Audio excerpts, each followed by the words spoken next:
Videodan maqsad dozalash asosiy funksiyasini ishlashini kuzatish va asosiy menyu she'rga kirilsa 3 ta modda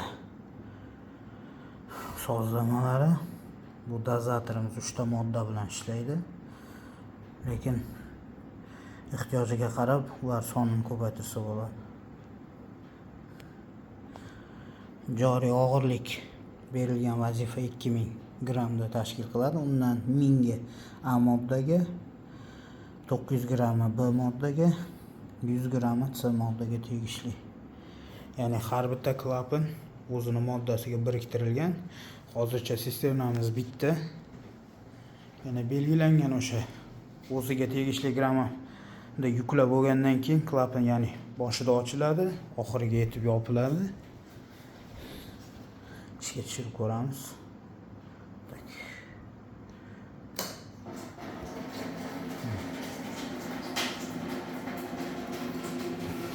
Birinchi klapan yondi.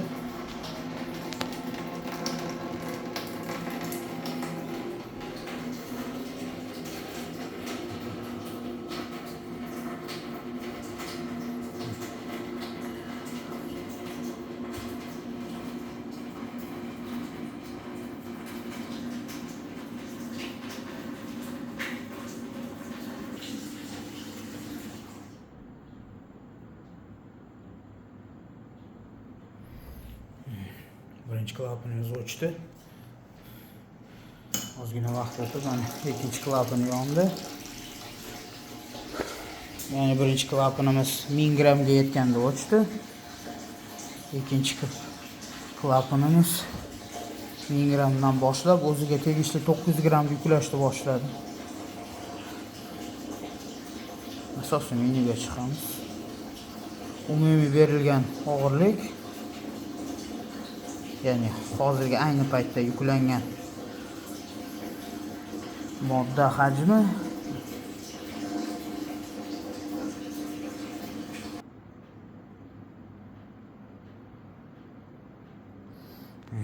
ikkinchi modda ham yuklandi. Hozir 3-klapan ochiladi.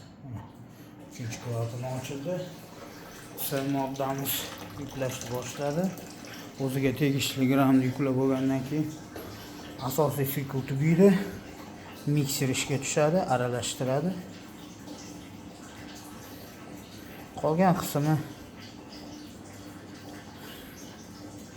ishlash prinsipi oddiy. Bu eng asosiy algoritm hisoblanadi.